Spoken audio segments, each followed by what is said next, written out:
you took under outfit from 50K per week to 1 million per week in a Yeah, matter of like 12 months. How the hell did you do that? I would say 20x growth in less than 20 months is a fair way of putting it. Yeah. Which is a lot. So Yeah, I mean, it was a lot of fun. I think like if the idea is like, well, what is the secret sauce to do it? Like, I don't know that there's a one single best thing that made it happen.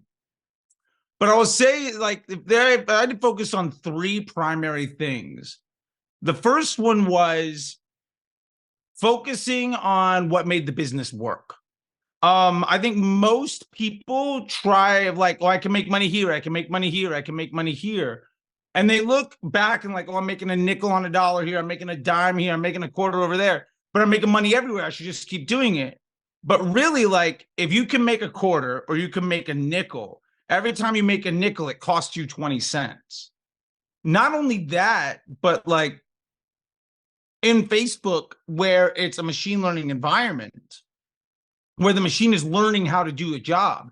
If you focus all of that effort on doing one job really well, it's going to get better and better at it. Just like, if you're a barista and you're making lattes and mocha and frappes or whatever, and then someone's like, oh, also now you have to make sandwiches. Like, you're not going to be good at both, right? And so my point to that is find out what you can do best, find out what's best for your business, and then ultimately make the machine focus on learning how to do that job as best as you can. So really the first step of that was figuring out what was the best offer for the business model. It wasn't the highest AOV. It wasn't the product with the best LTV right away. It wasn't the product. Like, there's so many things that people say this is the product you should focus on. What we did was we took a look at it and said, this is the product I can afford to get a lot of sales on a day. So the CPA was low enough for us to get a decent volume, because every transaction is a new data point that makes you better. And this is a product where, more likely than most other products, when somebody buys this, they're going to buy again. And not only that, we have a good idea of when they're likely to buy that second time. And I think there's a very common thread of selfish myopathy, looking at the way you look at business results inside of your Facebook ad account or performance marketer, where you look at, well, what's my ROAS? How much money to make on the money I spent today? But that doesn't matter. Business isn't about day-to-day profits. Business is about future cash flow at a profit. You can't scale a brand in 30, 45, 60, 90, 120 days if you only make money once. Because if you don't know where the next money's coming from, you're going to live and die by how you did every day. You're a salesperson. You're not a business. And there's a big difference between like having a product and having a brand, right? Between being a salesperson making one transaction versus having a business where you create customer journeys. And so when we focused on, this is the item that has, for what it's worth, not the best AOV and not the cheapest to sell, but really solid. And we can get a lot of volume on it. And we know that this is more likely than other things to lead to second and third purchases. And that way we knew that what we call PSM, lifetime value divided by the sum of CPA and COGS times frequency of purchases. Like, we know if somebody buys this, we know what the future cash flow looks like. Which means when you're spending money on Facebook ads, what you're doing is you're amplifying a business model. If that business model says, I know how much money I'm going to get today and how much money I'm going to get in 30 days, 45 days, 90 days, whatever it happens to be, well, now I can evaluate what I'm spending today based on the future value of that money, if that makes sense. So it's not I spent $1 and I made $1.25. It's I spent $1, and in the next 30 to 45 days, I'm going to get this money here, and maybe this money here. Now I can start to plan for future costs. I can start to plan for inventory.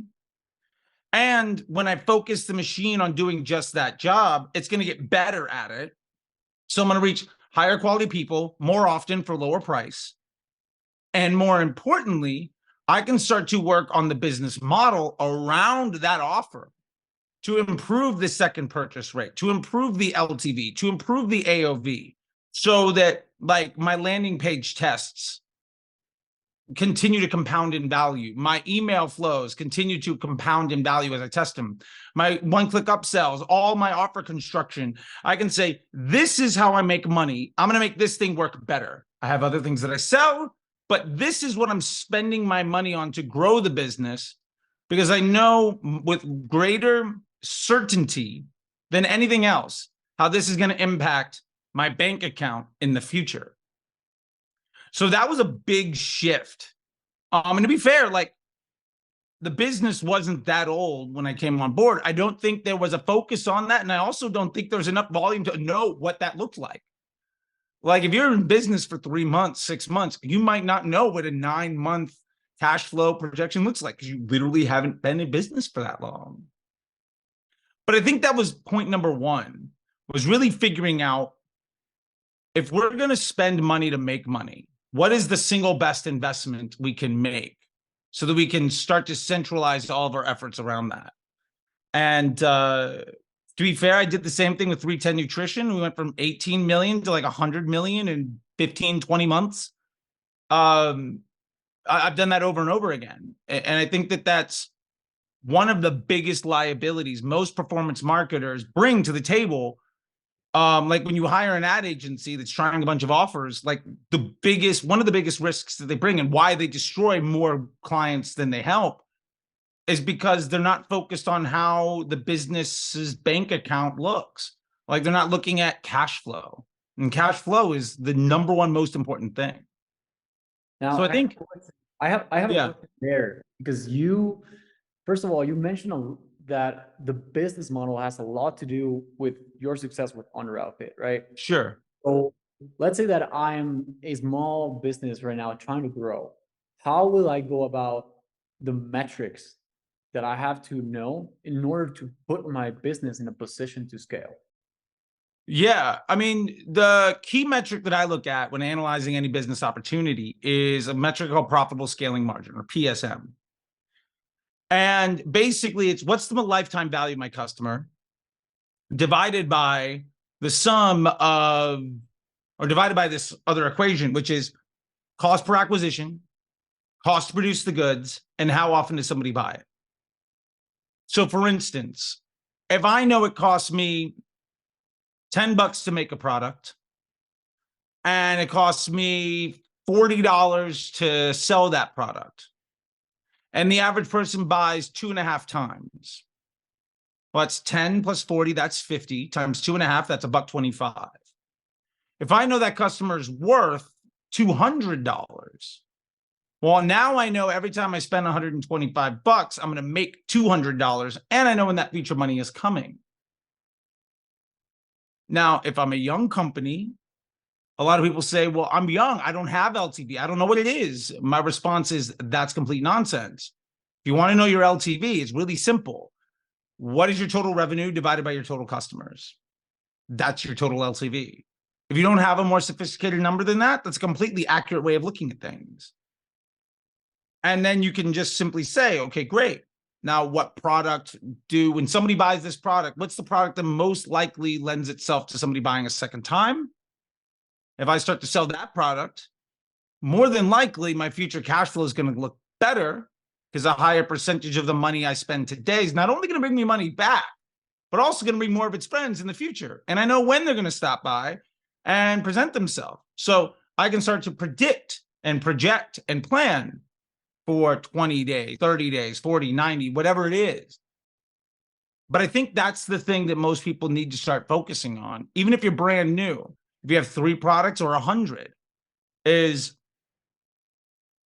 if you look at that equation, that ultimately tells you how much more money could you spend per acquisition of a transaction in your business.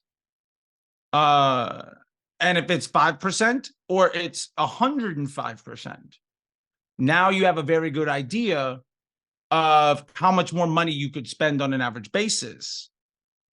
So say it's my PSM is a 1.1. I know I could spend 5% more tomorrow. And if I make 0 extra sales with that added spend, I'm still profitable. And odds are, if you spend an extra 5% every day, you're probably going to see at least 1 extra sale. And you'll get better and better at maximizing the volume of that opportunity. And for what it's worth, as you improve it, that number should get better and help you scale more. Like when we started, I think it was like a 1.3. And by the time it was at like $1 million, it was like over a 2. Like every dollar we spent was worth $2, which is just crazy. Wow. That's super interesting. I want you to explain how, because you said that in order to get to this point, you need to identify this, let's call it a hero product, Yeah.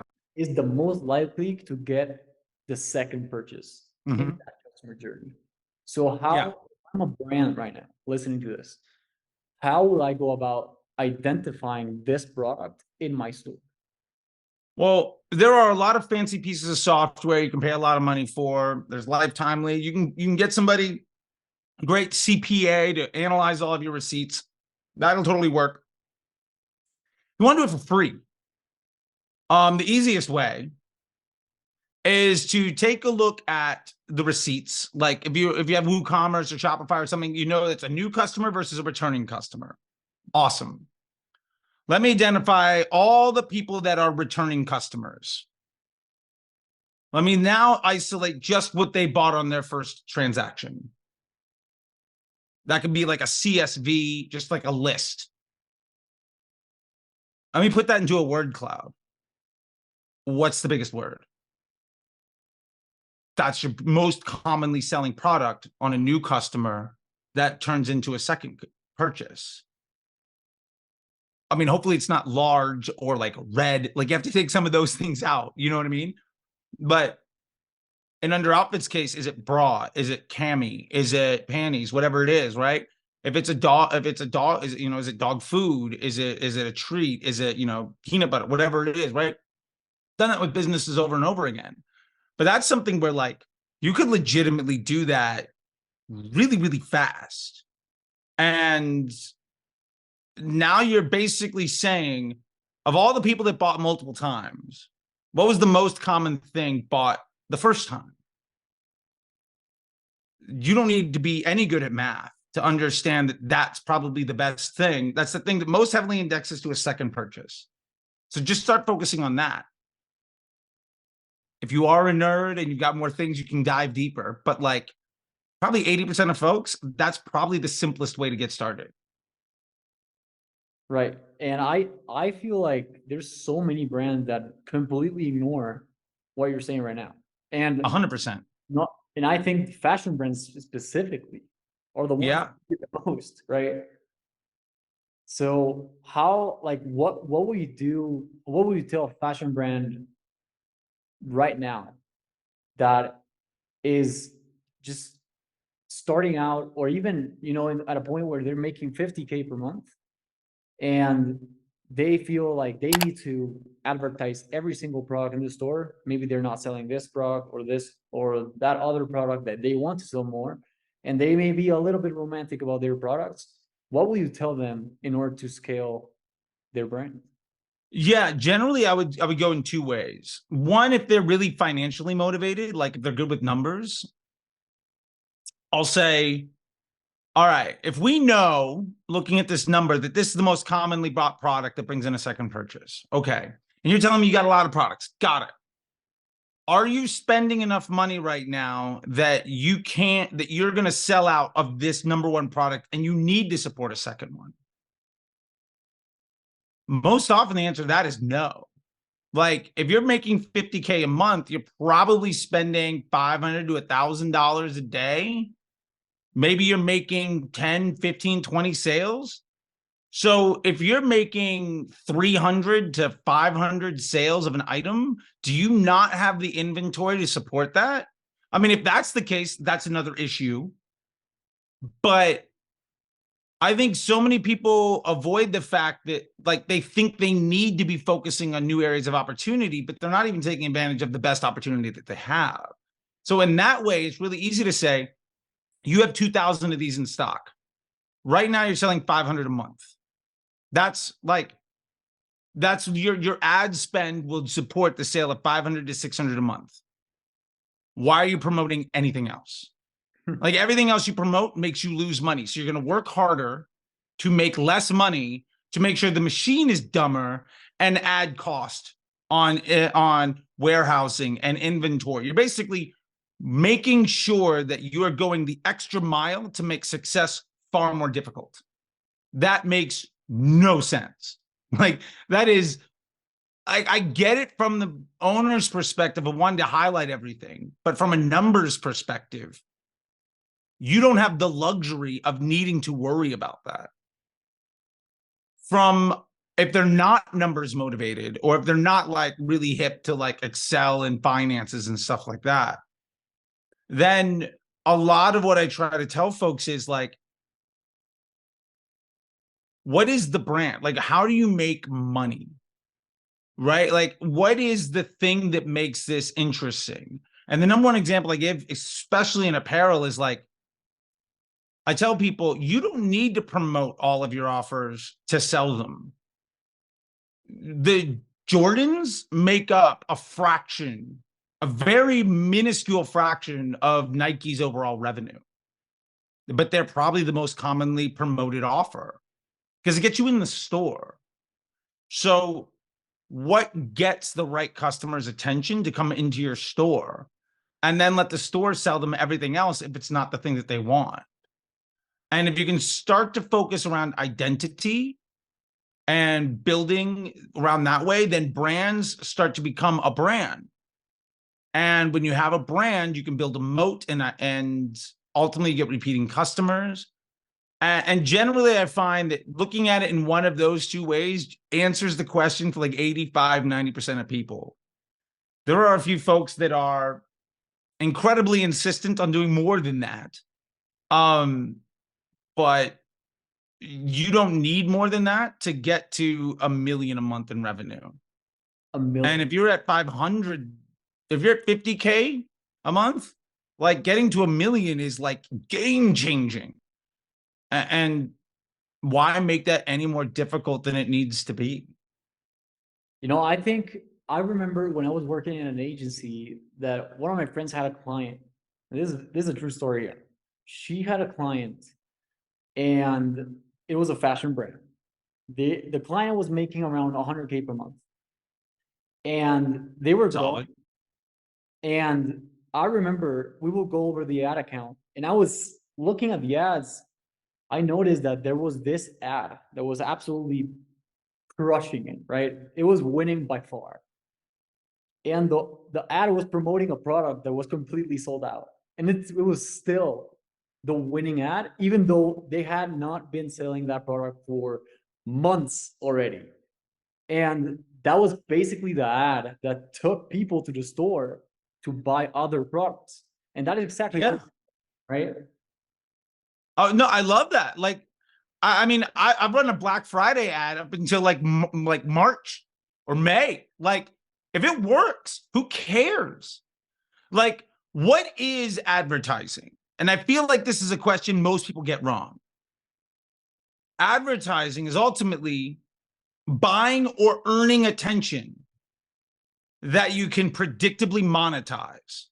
Like, that's advertising. So this product sold out, but you're now in my store. Great. If I'm making money, who cares? Like, there's a typo. I don't care. We're sold out of it. Don't care. We stopped selling it 3 years ago. I don't care. Are we making money? Awesome. Let's solve another problem. Like, that's amazing. And I love that story. And I'll bet you there's 1,000 accounts out of 1,001 where something like that is happening. where somebody just turned an ad off because somebody in the business said, oh, we can't support this, let's turn it off. And it was objectively better for the business than at least one other ad running in that ad account. And basically, by doing the right thing, they decided to make way less money. And if you're not thinking about it in numbers, if you're not thinking about it in money, then you're not thinking about it like a business owner. And you should be mindful of the business if you're a business owner. And Which, not yeah. only, you know, not only they're seeing the numbers, right? They're seeing that it's working. But what drives me crazy is that I will hear a lot of people being like, oh, but haven't you seen the comments? Yes, the comments may be saying it is sold out. We cannot buy this product, but still working a lot, right? It's still Yeah. winning ad. It's still the reason why you're at 100K per month, right? For that. Yeah. And Yeah. When somebody says, have you seen the comments? I'm like, yeah. Have you seen the bank account? Done. 100%. And like, if that's not a good enough answer, then I mean, I don't know what to tell you. But like, otherwise, you're just running ads to feel good about yourself. But ultimately, the reason you're investing money is to make a profit, or you're just a charity. And hey, look, nothing wrong with charity, but don't be upset when your business goes out because you decided what we're going to do is waste a lot of money. Like that. Don't be surprised when things are hard. Exactly. So Charlie, why you're saying that, especially for fashion brand, apparel brands, right? Yeah. One product is going to do a heavy lifting, right? And most, you know, from what I've seen in my experience with my clients and in my experience in marketing, it's almost always that it's one ad that's going to do the heavy lifting. And Sure. by heavy lifting, I mean like probably 80% or more of the revenue. So Yeah. how did the ad account change when you enter under Elevate? Like, what do you see in the ad account? What changes do you start implementing to start applying this method? Yeah. I mean, the biggest thing, like we were talking about before, is like finding the one piece. And so that brings us to the second part of it, which is now focusing the machine at doing the one task of greatest value. And so here it was go from however many products we're promoting down to making sure that over 90% of every penny that was spent was on one best like offer. In our case, it was a comfort shaping bra. And when you start to use dynamic creatives to leverage Facebook's machine learning and AI, and you start to use broad targeting, so you're not paying extra to make sure that the best people don't see your ad. When you start to treat Facebook like a business partner who you respect instead of somebody that you decided to go into business with that has told you exactly what they need, that you're in a relationship with where you give them a lot of money and you don't see the results you want, to like curse them constantly, even though your best operating procedure is to completely disrespect everything they've ever said. You start to work through, if an ad gets spent in a CBO and DCT environment abroad, it's meeting Facebook's business objectives. Facebook marketing is as simple as two things. Facebook wants attention. You want money. If earning attention brings you money, you're doing a good job. If it doesn't, it's not good. Anything you do to get in the way of that is counterproductive. So when we simplified the ad account down to the one primary thing, I mean, we're running some other stuff, you know, like just trying stuff, right? Yeah. And we focused on dynamic creatives to just let Facebook pick the best thing. It wasn't the first ad out of the gate, but like a couple months in, we happened to have an ad that for whatever reason seemed to hit. And over like the next 2-3 months, that one ad spent like $2 million. I think it was like 1.8 million on one ad. And when we started, we were making less than 1.8 million like a month. And we were able to spend 1.8 million on that one specific ad over the next like 90 days. And the brand just scaled massively because of it. And the point is, that ad, honestly, too, for what it's worth, was like made in the slideshow editor on Facebook. It was nothing other than like a video version of a carousel of static images. Like, and it wasn't luck though that got us there. It was every step of that had been tested. Like, what are the right pictures? What are the right, headlines? What are the right words that make people interested? And it was iterative testing, moving closer and closer, and then just something stuck. And honestly, the reason it stuck might have been luck. Maybe somebody happened to say, oh, you know what, this product is great. And then the next person 5 minutes later said, yeah, it is great. And I got my product in 2 days because the shipping is awesome. And then the next person said, yeah, and their customer service is great. And just that day, it happened to hit the right, like, couple thousand people or whatever. And the comments just started to stack up and the thing just took off. The point is, you can't control that. But that luck happens because you are prioritizing the user experience and the machine to deliver the ads to the right people. If you're using audiences or promoting a bunch of offers or trying to do individual posts over and over and over again to try to get lucky, the likelihood of you hitting that goal is a fraction. It's so exponentially smaller than saying, hey, Facebook, we're going to let you do whatever you want with this stuff. And as long as you spend and our bank account goes up, we're great. And we're just going to do everything we possibly can to make you happier and happier. And as a result, our bank account's going to get better and better. It's not a question of if, it's just a question of time. Like, how long will it take for you to get to that ad? In my experience, it generally doesn't take more than a couple months to get to some ad that fundamentally changes the entire landscape. And also, it's not about how many ads you test. It has nothing to do with the volume of ads. It has everything to do with the volume of data Facebook gets to know who to show your content to. And I'm wholly convinced that literally any ad that you build could be that ad that you can spend a couple $1 million on. The reason that in a different world, in a bizarro universe, that one ad could spend 10 million, but in you it spends $1,000 and doesn't work, is because you didn't invest in getting Facebook to be smart and understand who to show that ad to. So the really enthusiastic and engaged users didn't see that ad often enough to engage with it in a way that made other people excited. And you forced your opinion onto a platform that doesn't care about your opinion at all. You were running Facebook like it was Google in 2013. Like, if you're still using audiences and cost caps and bidding models and trying to hack all of this stuff, that is a decades old best practice for a completely different platform. And those people generally don't get that winning thing. Occasionally they do, but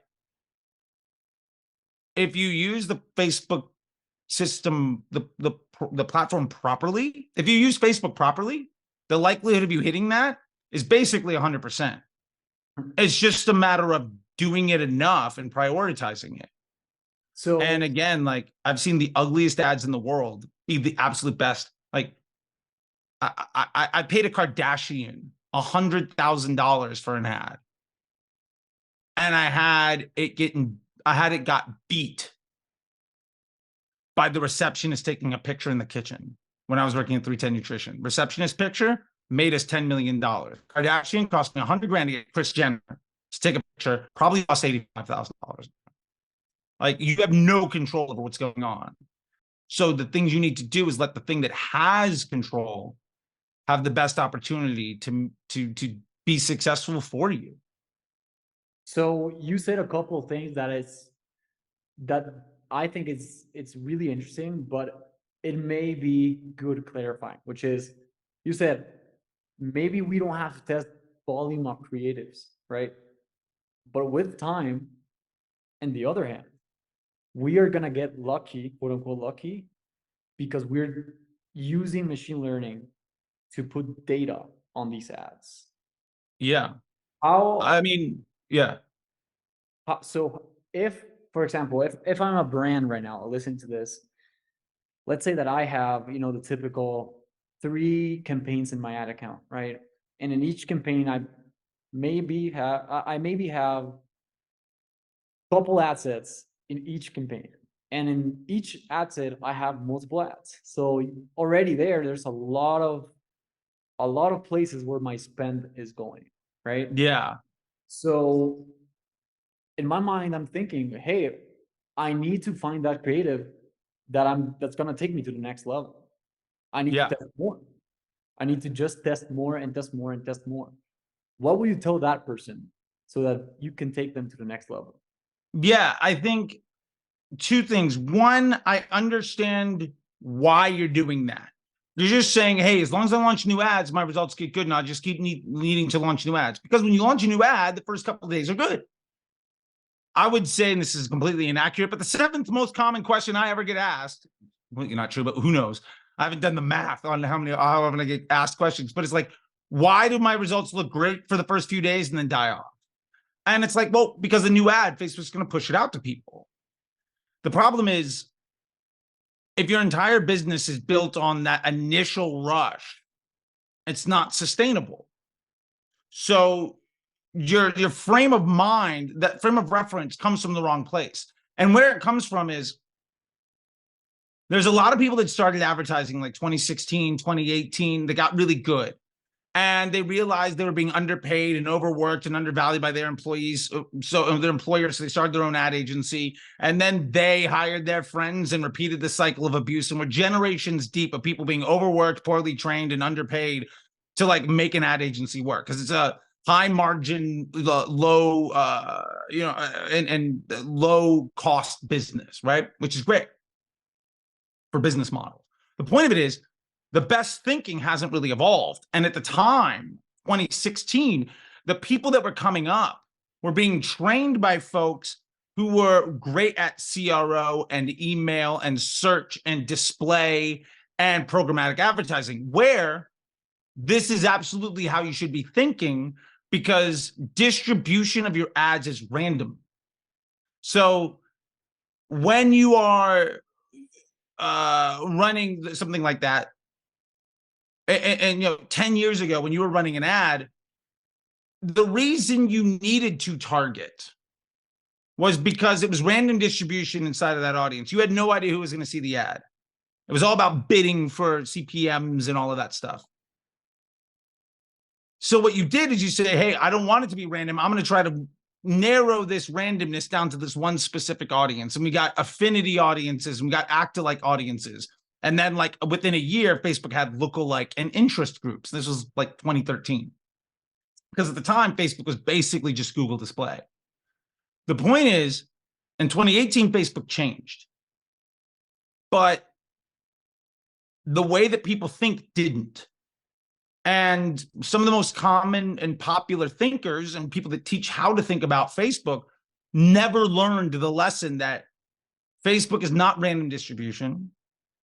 It's, and for those that are nerdy, I'm going to get nerdy for a second. It's a game theory economy built on the currency of attention.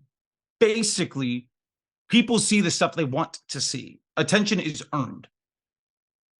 So the point of all of this is to say, where that testing style comes from is initial, non-scalable, non-projectable results that people chase, followed by a methodology that is the etymology of that methodology. That's a weird sentence. The etymology of that methodology comes from something that isn't how the platform works. So you have this execution logic and framework and theory that basically has no bearing on the tool that you're using. So it's a very long-winded way of getting to the point, but I wanted to give that context for that person that's trying to do it. if you know that Facebook is a machine learning algorithm, what are you teaching it? And what priority are you giving on teaching it to do that job better? Anybody can get lucky. Anybody can get lucky a couple times. The people that are good don't need luck to outperform the lucky people basically every day. So, like I said, that ad that got lucky and ended up spending $2 million happened because it sat on top of a mountain of very well constructed data that's basically just day in, day out teaching the machine to go after the right people. And then what was luck was, and completely random, was what ad happened to pop off. But the fact that we had an ad that did pop off was completely not random. That is absolutely repeatable and that is manufacturable by anybody. So my point to all of this is, and a very if I can kind of summarize it, because I know I've gone on like 2 soliloquies, is this. The way to build a successful ad is to give the machine enough data to understand who to show your ads to. A really dumb ad will outperform a really smart ad far more often, because the really dumb ad is a lot smarter with the data that it references. An ugly ad will outperform the world's most beautiful video if the ugly ad's sitting on 1,000 or 10,000 or $1 million of ad spend, and that video launches where basically it has nothing. And so yeah, it's preparation and opportunity. So and then success is just an output of that math equation. What happens if I launch an ad, right, with, following your premise, and it got a couple sales here and there, and then it starts to dip? And by the way, I'm launching this ad under, a broad scenario. So, Sure. For the audience, broad means no interests, no specific age, gender, like demographics are completely off. And you just let the algorithm choose who to serve your ad based on the data you serve them. So using broad targeting and using your method of dynamic creative testing. Yep. I'm testing a new ad, right? And it got a couple sales. It's starting to dip. What should I do if it's not performing too well, knowing that it got sales before? Should I turn it off or should I leave it on to have more data? Yeah. First off, if the ad does well or doesn't do well, I don't care. How's the campaign doing? And more importantly, how is your business doing, because you're spending money there? Right. Success and failure, or if an ad is good or bad, is based purely on attribution. That if it is based purely on attribution, then it's what gets credit as the last touch point. That doesn't matter. And what I'd be more interested in is, when that ad earns more spend, what happens to my bank account? And more importantly, if my biggest problem is that when I look at my PSM, I can afford to spend more money on the acquisition of revenue, then I don't have a problem. I just need to spend more money. Like, I don't need to optimize my ads and increase my budget. Like, those are 2 completely separate moves. And if you do one, you don't do the other. Because ultimately, too, if your budget's $100 a day, and that ad does great for the first few days and then kind of drops off, and then it's spending like $5 a day or something like that, and you're like, oh man, this ad sucks, I'm going to turn it off. But your performance is good. What happens when you scale that and it goes to 150, 200, 500, 1,000 a day? That ad might actually do really good when you're spending a couple $100 a day, because the other ads that are earning all the spend that look really good they might not be able to scale with that business. And ultimately, the low-hanging fruit that those ads are really good at converting, there is a law of diminishing returns at how much they can grow. So how much work can an ad do? If I have to do $100 a day of work, one ad might be able to take 80, another ad takes 15, and then the third ad takes 5. If I have to do $500 a day of work, one ad might take 300, another might take 150. Well, the other one is still necessary, and it might take $50 a day. The point is, in the way that Facebook delivers those ads, if the net result is my blended CPA across my business that goes into my equation of PSM means that I can spend more money, then that ad is doing its job. And the easiest way of looking at it is something I call 4PI analysis. But if your ad has a low budget and a really high CPM, and then you go to break down by day and you see the frequency is high and the conversion CPA is great, awesome. That's a retargeting ad. Oftentimes I'll see ads where the CPM is really low, the daily frequency is really low, and the cost is really high. And Facebook and people are like, why is Facebook spending so much money on this bad ad? Well, because that ad is growing your entire funnel. Top of funnel ad. Yeah, it's a top of funnel ad. Even at broad, there's prospecting, there's mid funnel, there's bottom funnel.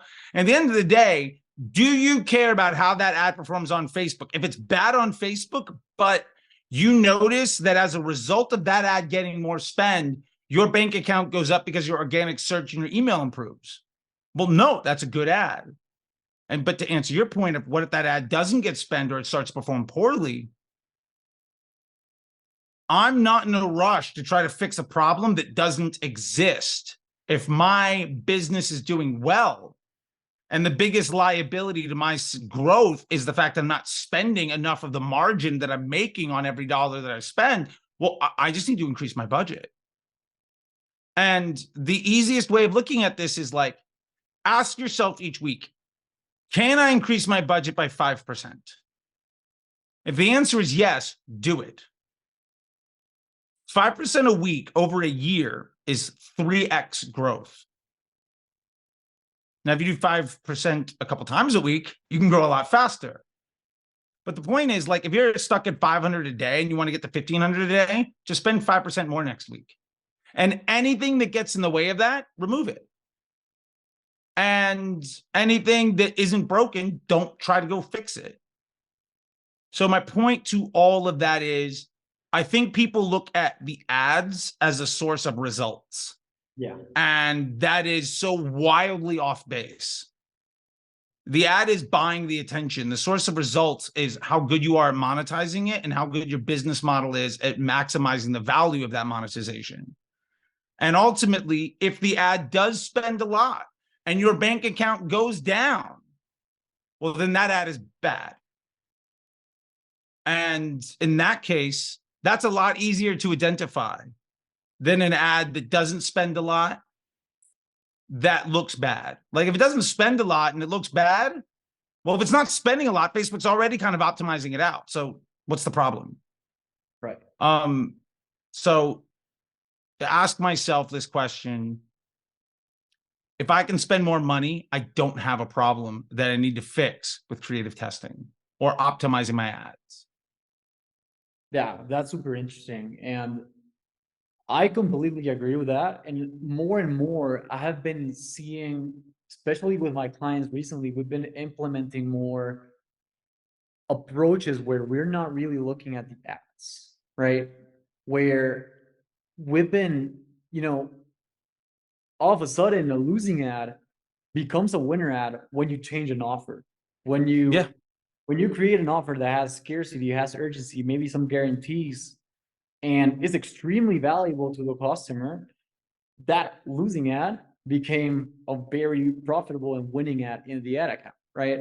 All of a sudden, something that you turned off went from being the bad ad to, being a really good ad that may be the backbone of your business in the future, right?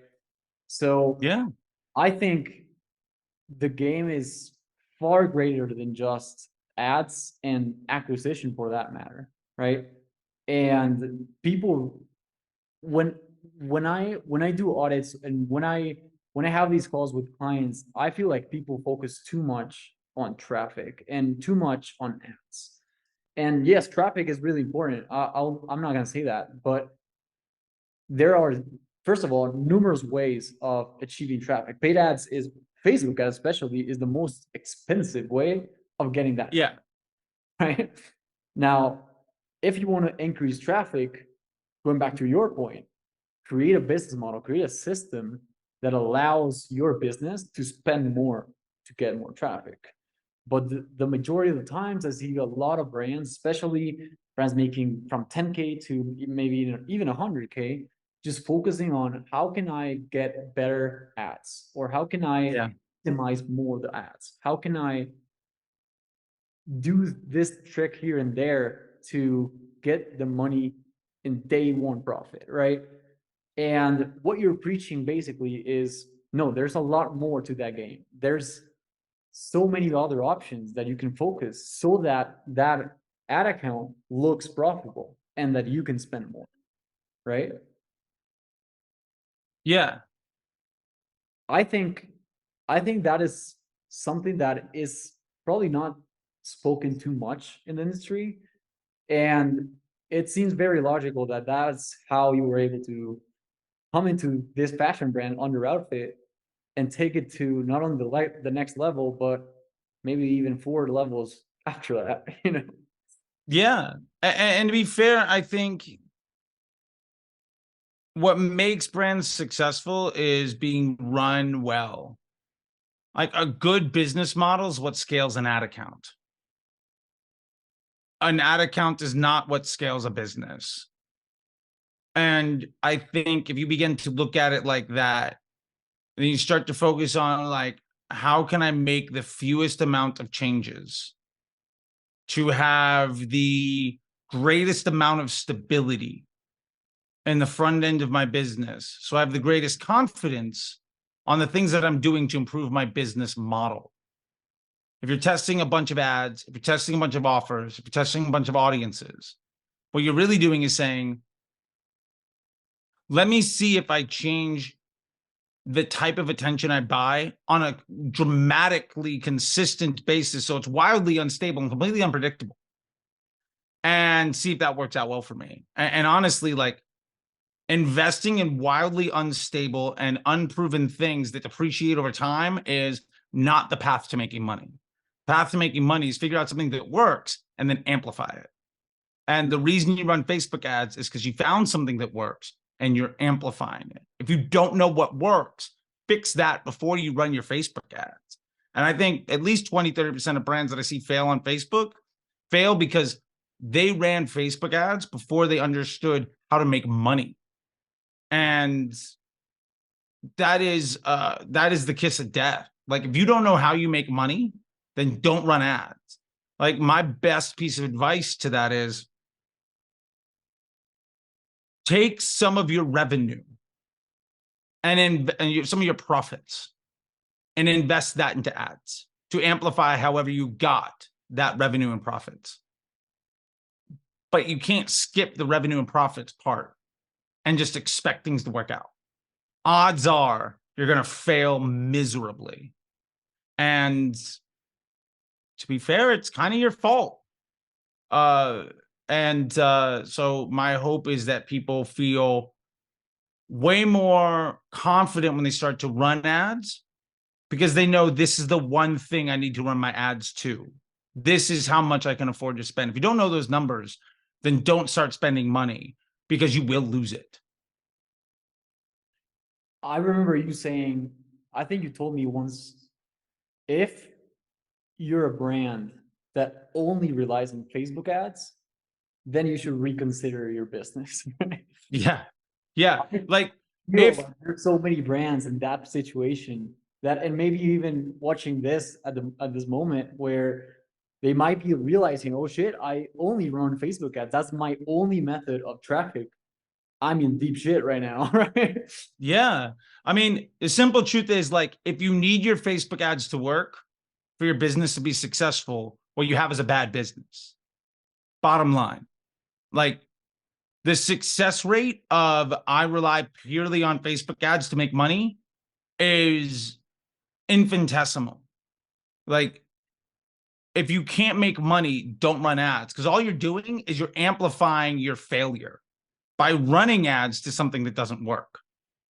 And paying extra money to lose money faster and amplify your failures is not a path to being successful. 100%. I think that the majority of these brands, the reason why they're in that position is because they started out that way and they got a little bit of money that way. And the problem is that in order to build this system that we're talking about, it takes a lot of time. You know, building an organic audience takes a lot of time.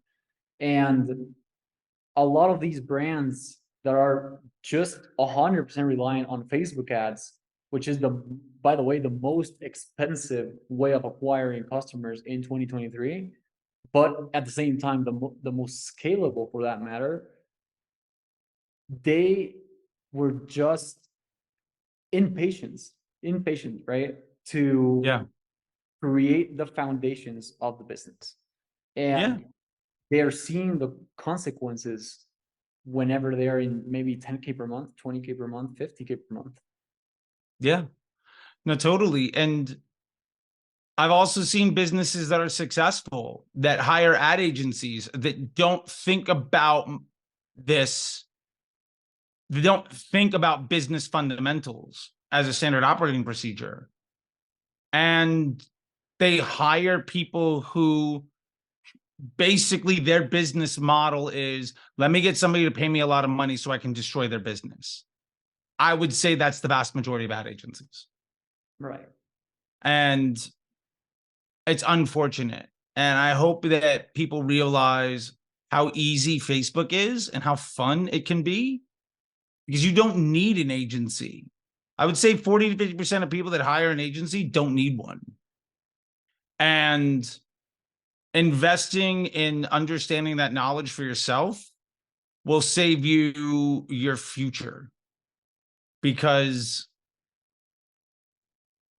whoever's running your ads should understand how your business works and how to be successful in business. And I would say 90, 98% of Facebook media buyers aren't people that have successfully built and scaled businesses, and they don't know the ramifications of their actions. And to be fair, I think that's a lot of really successful ad agencies. And I try to call that out whenever I see it. But yeah, there's a lot of folks that look to metrics like ROAS to say how successful they are. Right. Instead of saying, when you work with us, your bank account improves. Because what we're doing is trying to amplify your successful business model, and we're working on you as a business success partner. And if the people you talk to talk in ROAS, or they're talking about doing a lot of testing, or they don't speak in money, odds are they're a liability to your bottom line, and hiring them will only accelerate the failure that you're probably going to see. And every day I get people that like have gone through that over and over again. And so I just try to, do things like this to try to provide an alternative to paying a lot of money to people that don't care about you so that they can destroy your business. 100%. And look, I cannot tell you how much I get into, calls with people, consulting calls, sales calls, whatever, with e-commerce brand founders that are just like, you can see it in their face. They're like, just like tired, and they think I'm going to be another guy that's going to tell them how I'm going to improve the ROAS, or how I'm going to, I don't know, improve the MER or whatever. And, I feel like it's also, yes, it's the agency's faults, of course, a lot of times. But at the same time, going back to the point, I feel like these people grew their business with Facebook ads. And Facebook ads is like the way, like the short way of growing, right? If you look at how Gymshark grew, it took like 5 years for them to start growing to, I don't know, 50K per, I don't know the numbers, but it took like a lot of time. And this, like, Ben Francis was going to all these in-person events to sell the products and going to all these pop-up stores, and he was building the foundations, right? These people, Mhm.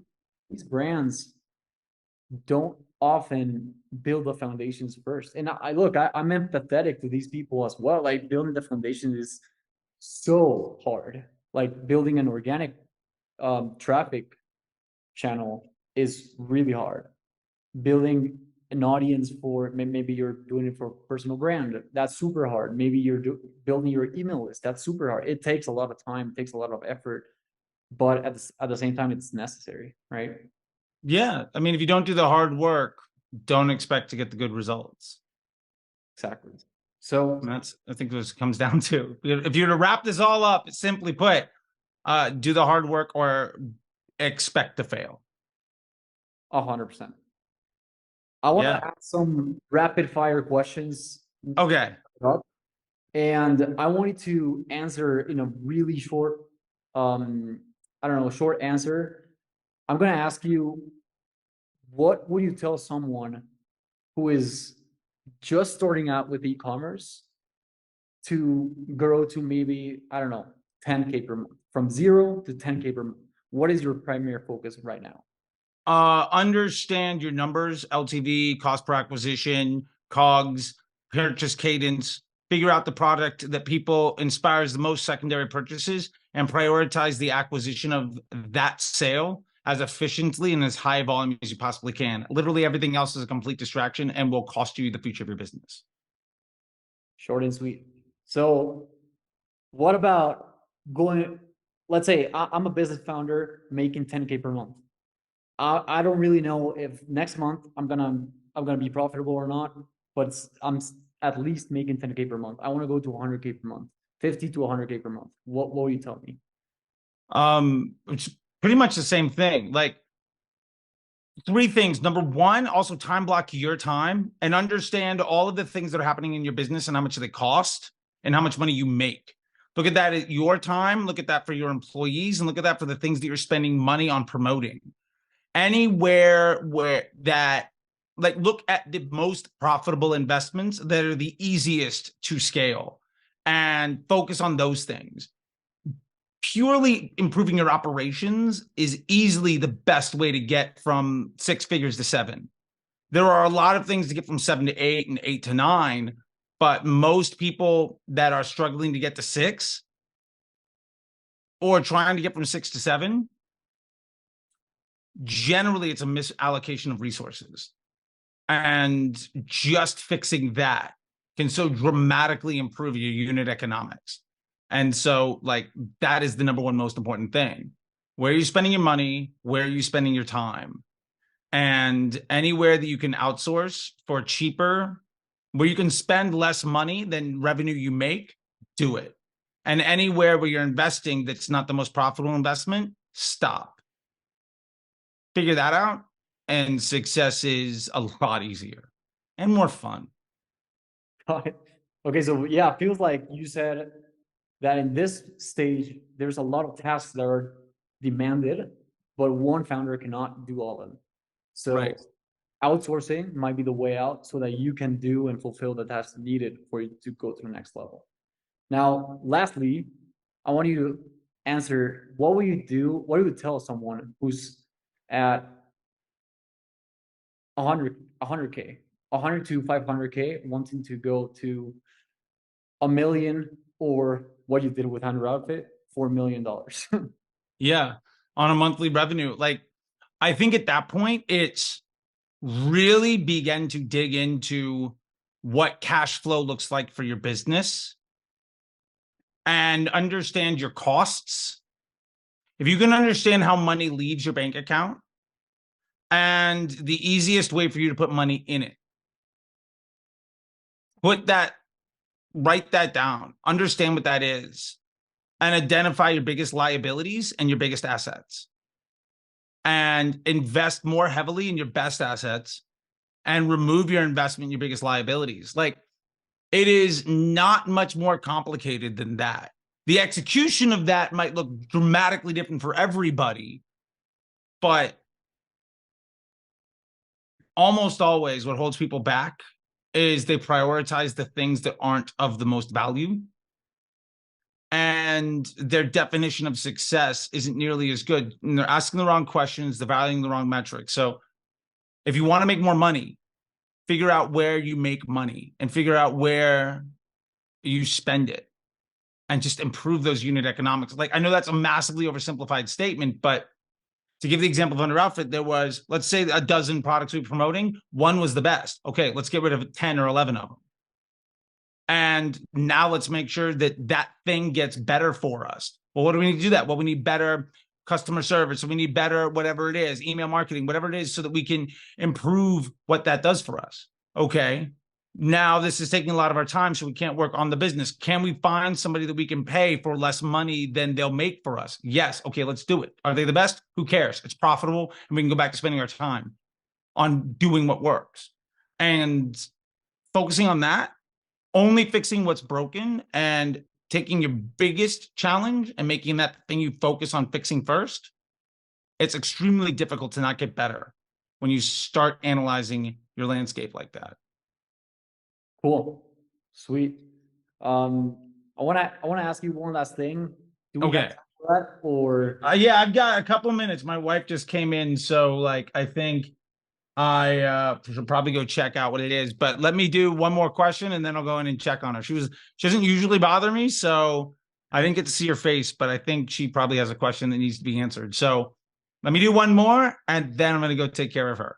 okay, last one. I just want to know, first of all, how did you get into e-commerce and digital marketing, and where are you going now after? Like, what's the future for Charley? Yeah. The honest truth is, I got into this because, I think I was in a band and I was a radio personality and I was good at promoting myself. Eventually, I got good enough promoting myself. People asked me to promote them. When I moved out to California, quit the radio business, I got a job at a social media ad agency. It's $10 an hour. And I knew that I could kind of do the work on my own. I got some of my own clients. My biggest client fired me because he put $100 into Facebook ads, and it did more for him than what I was charging $2,000 a month for. And so I licked my wounds. And then the next day I put my credit card into Facebook and started figuring that out. Within 3 months, I was running Jamba Juice. And within 6 months, I was running things for like Jay and Silent Bob and Robert Rodriguez. And within 9 months, I was a supervisor at Omnicom, spending like $1 million a day. And that was, 2013, 2014. I think I got lucky at being at the right place at the right time. I also think that what worked well for me was that I focused on what I was doing by putting the bank account of the client first. And that made me a really bad employee at ad agencies. But being a bad employee, I also had the benefit of getting fired a lot. So I got to be the star new employee at a lot of places. So I got to work with the smartest person in a lot of rooms. And it's a path that I don't necessarily recommend for anybody, but ultimately the priority was put upon, how can I provide the most amount of value to what is most important? And how do I do the most good for the least amount of work? And when I figured that out, and when I figured that that was the priority, things tended to move really quickly. And I think the biggest gift that I had was realizing when I was 5-6 years in, it was like 2016, 2017, that 2018, that like I was a lot further than a lot of other people. So I made a point of teaching and sharing what I learned with as many other people as possible. And as a result, I have had every single day in my life for the last 6 or 7 years, somebody come in and challenge what I've said, present new ideas, and make me think critically about it. So the amount of reps that I have in creative problem solving and analytical thinking on fixing problems for business development, Facebook ads, like that is hours of every day for the better part of a decade. And I think that's an unfair advantage I have, but it was because I put myself in that position. I put myself out there and I was willing to learn. And the future is basically me just trying to pass that on to as many people as I can, because I want people to know that success is absolutely possible. I think the vast majority of people that tell folks how to be successful in digital marketing are dead wrong about basically everything they're talking about. I think the results speak for themselves. And if what I can do is help people create joy and opportunity with their daily life, then that is ultimately me producing more good. And if I can teach more people how to produce that for other individuals, then I'm ultimately doing what I started to do in the first place, which was create as much good as I can by doing the least amount of work and creating the most value, which is basically why I was a bad agency employee. And now, I run Disruptor School and I run Facebook Ads MBA program, and I have like a YouTube channel and or a lot of them, and social media stuff. And like, every single day I go out there and try to do this kind of thing because it's super fun for me. It's what I would do if I didn't have a job. And I would say I've been unemployed for years now, and I'm doing okay. And because I basically just help other people provide opportunity for themselves and others. And that is a place of privilege and of luck, because I was in the right place at the right time. And I said the right things to the right people. And that is not lost on me. And I just try to find places where people are struggling and offer them an easier, simpler way to solve their problems so they can create more good. And I think that a lot of people see what I do as being disruptive or as being contrarian for being contrarian's sake, or ultimately causing harm. And what I will say is this: if me doing my job creates harm to your job, it's probably because your job is to create harm to others. And as long as I can feel confident in saying that, I'm a happy guy.